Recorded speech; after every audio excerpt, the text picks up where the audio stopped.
اعوذ باللہ من الشیطان الرجیم بسم اللہ الرحمن الرحیم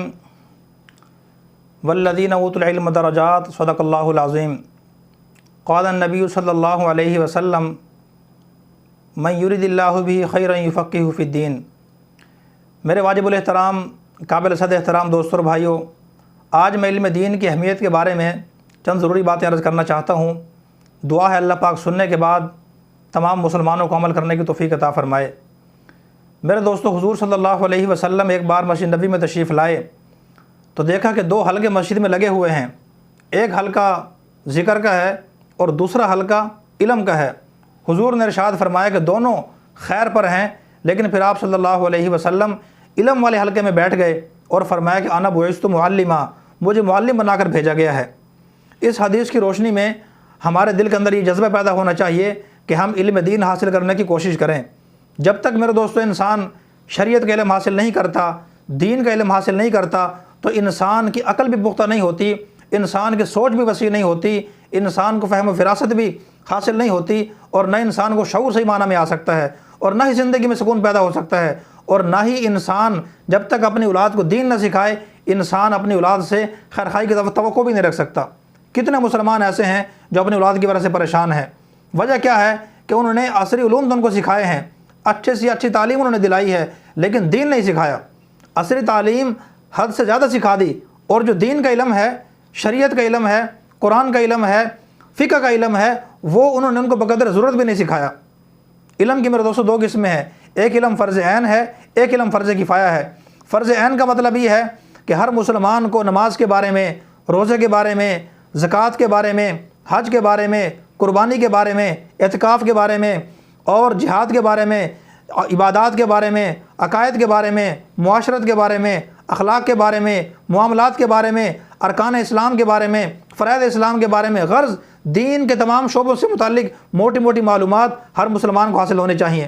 نکاح کے بعد کی جو زندگی ہے، نکاح سے پہلے کی زندگی ہے، کفن دفن کے مسائل ہیں، وراثت کے مسائل ہیں، اور بچہ پیدا ہونے کے مسائل ہیں، بے شمار مسائل ہیں، چاہے وہ عورتوں سے متعلق ہوں یا مردوں سے متعلق ہوں، دونوں کو موٹا موٹا علم سیکھنا چاہیے۔ اتنا علم حاصل کرنا ہر مسلمان مرد عورت پہ فرض ہے۔ انسان کی نماز کیسی ہے، نماز کی ٹھیک ہوئی کہ نہیں ہوئی، فرائض کتنے ہیں، واجبات کتنے ہیں، نماز کی سنتیں کتنی ہیں، یہ وہ علم ہے کہ جس کا حاصل کرنا ہر مسلمان مرد عورت پہ فرض ہے۔ اور دوسرا علم ہے فرض کفایہ۔ فرض کفایہ کا مطلب یہ ہے کہ انسان کو نماز کے بارے میں مکمل تفصیل کے ساتھ علم حاصل ہو، روزے کا تفصیلی علم انسان کو حاصل ہو، زکوٰۃ کا، حج کا، عمرے کا، اعتکاف کا، قربانی کا، جہاد کا، عقائد کے بارے میں، معاملات کے بارے میں، معاشرت کے بارے میں، وراثت کے بارے میں، تجارت کے بارے میں، کھیتی باڑی کے بارے میں، ہر چیز کے بارے میں، کفن دفن کے بارے میں، غرض دین کے جتنے بھی شعبے ہیں تمام شعبوں سے متعلق انسان کو تفصیل کے ساتھ علم حاصل ہو، اور ایسے چند لوگ ہوں کہ جنہوں نے ایسے علم حاصل کیا ہوا ہو، یہ فرض کفایہ ہے۔ اب جو فرض عین علم ہے وہ تو ہر بندے پہ فرض ہے میرے دوستو، اور جو فرض کفایہ ہے الحمدللہ یہ فرض کفایہ آج علماء ادا کر رہے ہیں۔ علماء کو جو پر نصاب پڑھایا جاتا ہے اس میں بہت ساری چیزیں ایسی ہوتی ہیں کہ جو ان کے کام کی نہیں ہوتی، ان کے مطلب کی نہیں ہوتی، یہ ان کو عمل زندگی میں پیش نہیں آتی، لیکن وہ اس لیے پڑھائی جاتی ہیں میرے دوستوں اور بھائیوں کہ وہ عام لوگوں کی، عوام کی، مسلمانوں کی رہنمائی کر سکیں۔ تو یہ دو قسم کا علم ہے جو انسان کو حاصل کرنا چاہیے۔ علم کی اہمیت کا اندازہ اس بات سے آپ لگا سکتے ہیں کہ باقی جتنی بھی عبادات ہیں ان میں کچھ چیزیں فرض ہوتی ہیں، کچھ واجب، کچھ سنتیں، کچھ مستحب ہوتی ہیں، لیکن علم دین کی تحصیل میں اللہ پاک جل شانہ نے صرف دو ہی درجے رکھے ہیں، ایک فرض عین ہے، ایک فرض کفایہ ہے۔ اور باقی جتنے بھی عبادات ہیں ان کا فائدہ، نفلی عبادات، ان کا فائدہ انسان کو اپنی ذات کو ہوتا ہے، دوسروں کا فائدہ نہیں ہوتا۔ مثلا ذکر و اذکار انسان کرتا ہے، تسبیحات کرتا ہے، تلاوت کرتا ہے، اور قرآن کریم پڑھتا ہے، صدقہ خیرات کرتا ہے، جتنی بھی نفلی عبادات ہیں ان کا فائدہ انسان کی ذات کے حد تک محدود رہتا ہے، اس سے دوسروں کو فائدہ نہیں ہوتا۔ لیکن جو علم کی عبادت ہے میرے دوستو، علم حاصل کرنے کی عبادت ہے، قرآن دین علوم پڑھنے پڑھانے کی عبادت ہے، اس کا فائدہ صرف انسان کی اپنی ذات کو نہیں ہوتا بلکہ دوسروں کو بھی ہوتا ہے، اس کا فائدہ متعدی ہوتا ہے۔ اس لیے ہمیں دین کا جو علم ہے وہ ہمیں حاصل کرنے کی کوشش کرنی چاہیے۔ اسی طرح آپ دیکھیں آج ہمارے معاشرے میں دیگر شعبوں کے ماہرین موجود ہیں، ڈاکٹر موجود ہیں، انجینئر موجود ہیں، اور پروفیسر موجود ہیں، وکیل موجود ہیں، جج موجود ہیں، تمام شعبوں کے ماہرین موجود ہیں، لیکن میرے دوستوں اور بھائیوں ڈاکٹر کی ضرورت جو ہے وہ ہر بندے کو نہیں ہے، صرف بیمار آدمی کو ضرورت ہے۔ وکیل کی ضرورت ہر بندے کو نہیں ہے، صرف اس آدمی کو ہے جس نے عدالت میں کیس کرنا ہے، کیس لڑنا ہے، کسی کے خلاف اس نے مقدمہ کیا ہوا ہے یا کسی نے اس کے خلاف کیا ہوا ہے، اس کو ضرورت ہے۔ انجینئر کی ضرورت اس آدمی کو ہے کہ جس نے نقشے کے مطابق مکان بنانا ہے، بلڈنگ بنانی ہے، کوئی بہت بڑا پلازا کھڑا کرنا ہے۔ اور آج پاکستان میں 80-90% لوگ وہ ہیں جو بغیر نقشے کے مکان بناتے ہیں، خود ہی بنا لیتے ہیں، کسی کو ضرورت نہیں ہے اس کی، صرف ان کو ضرورت ہے جنہوں نے نقشہ بنوانا ہے۔ ڈرائیور کی ضرورت اس آدمی کو ہے جس نے گاڑی میں سفر کرنا ہے، پائلٹ کی ضرورت اس آدمی کو ہے کہ جس نے جہاز میں سفر کرنا ہے۔ غرض دوسرے شعبوں کے جو ماہرین ہیں ان کی ضرورت ہر انسان کو نہیں ہے، لیکن میرے دوستوں بھائیوں، علم کی ضرورت، علم دین کی ضرورت، علم شریعت کی ضرورت، قرآن کی ضرورت، حدیث کی ضرورت، مسئلے مسائل کی ضرورت، فقہ کی ضرورت اور عالم کی ضرورت ہر انسان کو ہے۔ ان پڑھ ہو، دیہاتی ہو، شہری ہو، جو بھی ہو، ہر انسان کو علم کی بھی ضرورت ہے اور عالم کی بھی ضرورت ہے۔ مثال کے طور پہ ایک مسلمان تجارت کرنا چاہتا ہے، مسلمان تاجر ہے، اب اس کو مسائل سیکھنے کی ضرورت ہے تاکہ تجارت اس کی سنت کے مطابق ہو، شریعت کے مطابق ہو، قرآن کے مطابق ہو، حدیث کے مطابق ہو، مسئلے مسائل کے لحاظ سے ٹھیک ہو۔ اب مسائل سیکھنے کے لیے علم کی ضرورت ہے۔ ایک آدمی کھیتی باڑی کرتا ہے، زراعت پیش آدمی ہے، ملازمت کرتا ہے، اس کو زراعت کے اور نوکری کے مسائل سیکھنے کی ضرورت ہے اور مسائل کے لیے علم کی ضرورت ہے اور علم کے لیے علماء کی ضرورت ہے۔ ایک آدمی مسلمان گھرانے کے اندر پیدا ہوا، پیدا ہونے کے بعد شریعت نے کون سے کام کرنے کا حکم دیا، اس وقت کے مسائل کیا ہیں، اس وقت کے احکام کیا ہیں، ایک مسلمان کو ضرورت ہے، مسائل سیکھنے پڑیں گے اس کے لیے علم کی ضرورت ہے اور علم کے لیے علماء کی ضرورت ہے۔ پیدا ہونے کے بعد وہ کھیلنے کودنے لگ گیا، بڑا ہو گیا، بالغ ہو گیا، اب اس پہ نماز فرض ہے، اس نے نماز سیکھنی ہے، نماز کے لیے مسائل کی ضرورت ہے، مسائل سیکھنے کے لیے علم کی ضرورت ہے، علم کے لیے علماء کی ضرورت ہے۔ وہ مالدار ہے، اللہ پاک نے مالدار کر دیا، اس نے زکوٰۃ نکالنی ہے، اب زکوٰۃ کے مسائل کیا ہیں، اس کے سیکھنے کے لیے علم کی ضرورت ہے۔ ایک انسان پہ حج فرض ہے، ایک انسان پہ حج واجب ہو گیا، اس فرض ہو گیا، اس نے حج پہ جانا ہے، حج صحیح طریقے سے کرنے کے لیے مسائل سیکھنے کی ضرورت ہے اور مسائل کے لیے علم کی ضرورت ہے اور علم کے لیے علماء کی ضرورت ہے۔ ایک انسان رمضان کا مہینہ آ گیا، اس نے روزہ رکھنا ہے، مسلمان آدمی ہے، روزے کے فرائض کیا ہیں، کن چیزوں سے روزہ ٹوٹ جاتا ہے، کون سے کام کرنا مکروہ ہے، اعتکاف کے مسائل ہیں، اسی طرح قربانی کے مسائل ہیں، وہ صاحب نصاب قربانی کرنا اس پہ واجب ہے، قربانی کس پہ واجب ہوتی ہے، کیا شرائط ہیں اس کی، زکوٰۃ واجب ہونے کی کیا شرائط ہیں، یہ ساری چیزیں سیکھنے کے لیے مسائل سیکھنا ضروری ہے اور مسائل کے لیے علم کی ضرورت ہے اور علم کے لیے علماء کی ضرورت ہے۔ ایک انسان جو ہے فوت ہو جاتا ہے، اب کفن دفن کے مسائل ہیں، جنازے کے مسائل ہیں، اس کی وراثت کے مسائل ہیں، عورت بیچاری زندہ ہے، شوہر فوت ہو گیا، اب اس کی عدت کے مسائل کیا ہیں، عدت کتنی قسم کی ہے، یہ ساری چیزیں میرے دوستو وہ ہیں کہ جن کے لیے علم دین کی ضرورت ہے، سیکھنے کی ضرورت ہے اور سکھانے والے کون ہیں، علماء ہیں۔ اور کب سمجھ آئے گی، جب انسان دین کا علم حاصل کرے گا۔ تو لہذا ان ساری ضرورتوں کو سامنے رکھتے ہوئے ہمیں اپنے دل میں علم دین کی اہمیت پیدا کرنے کی کوشش کرنی چاہیے۔ اللہ پاک جل شانہ نے اس علم کے بہت سارے اعزازات رکھے ہیں میرے دوستو۔ آپ دیکھیں، ہم عصری جو علوم ہیں بڑے شوق سے پڑھتے ہیں،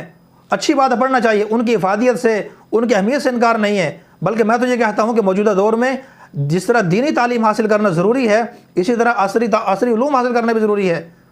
یہ آج کا معاشرہ ایسا ہے، جب تک انسان جدید علوم نہ سیکھے، انسان مہذب معاشرے کے اندر رہتے ہوئے انسان صحیح طریقے سے کام نہیں کر سکتا، دین کا ہو یا دنیا کا۔ تو دونوں تعلیم حاصل کرنا ضروری ہے، لیکن فرق یہ ہے میرے دوستو، آج ہم نے عصری علوم کو اور دنیاوی علوم کو اتنی زیادہ اہمیت دی ہے کہ سارا دن اسی پہ ہم لگا دیتے ہیں اور دینی علوم سیکھنے کے لیے کچھ بھی وقت نہیں نکالتے۔ حالانکہ جو فضیلت، جو اہمیت اللہ تعالیٰ جل شانہ نے قرآن و حدیث کے علوم کی بیان فرمائی ہے، عصری علوم کی بیان نہیں فرمائی۔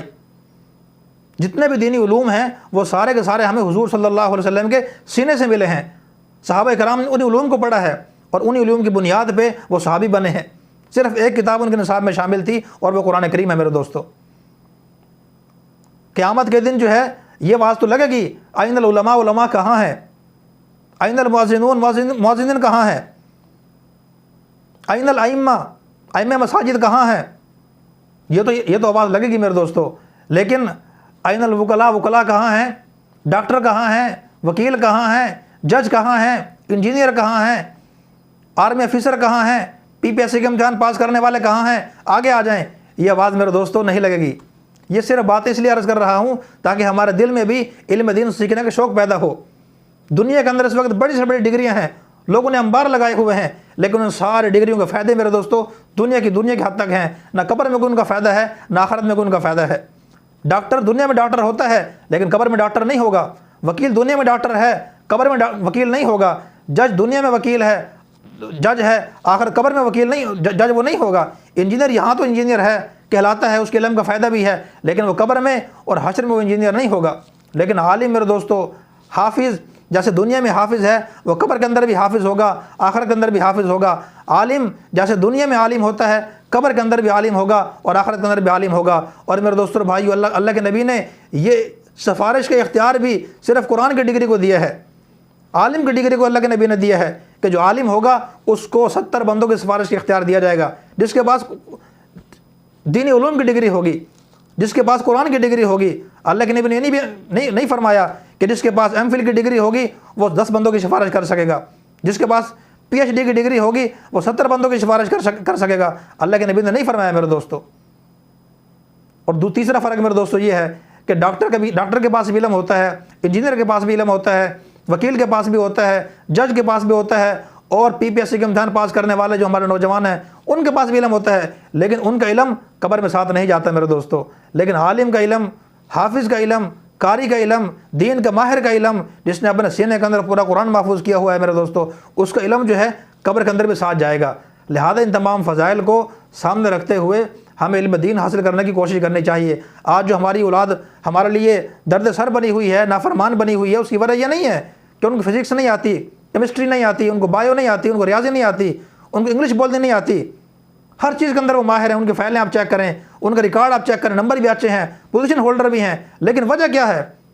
ایک آدمی اپنے بیٹے کو ڈاکٹر بناتا ہے، لاکھ روپے لگا دیتا ہے اس پہ، 1 کروڑ سے اوپر لگ جاتا ہے، انجینئر بناتا ہے، پروفیسر بناتا ہے،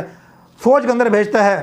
لاکھوں روپے خرچہ کرتا ہے، لیکن اس کا مقصد یہ ہوتا ہے کہ یہ بھی ترقی کرے اور بڑھاپے میں ہمارے لیے سہارا بنے، ہماری خدمت کرے، فرما بردار بنے، لیکن وہ فائدہ اس کو حاصل نہیں ہوتا۔ کیوں؟ اس لیے کہ میرے دوستو، والدین کا جو ادب ہے وہ عصری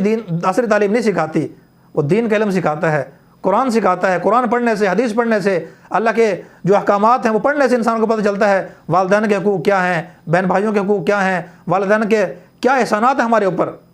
تو لہذا اپنی اولاد کو آپ بے شک عالم مفتی پورا نہ بنائیں، لیکن کم از کم جو دین کا موٹا موٹا علم ہے وہ انسان کو چاہیے کہ ان کو سکھانے کی کوشش کرے۔ اگلی ویڈیو میں انشاءاللہ میں دین سیکھنے کے طریقے عرض کروں گا کہ دین سیکھنے کے طریقے کیا ہیں، آسان طریقے بھی ہیں، مشکل طریقے بھی ہیں، جو آپ کو آسان لگے گا اس پہ آپ عمل کر سکتے ہیں۔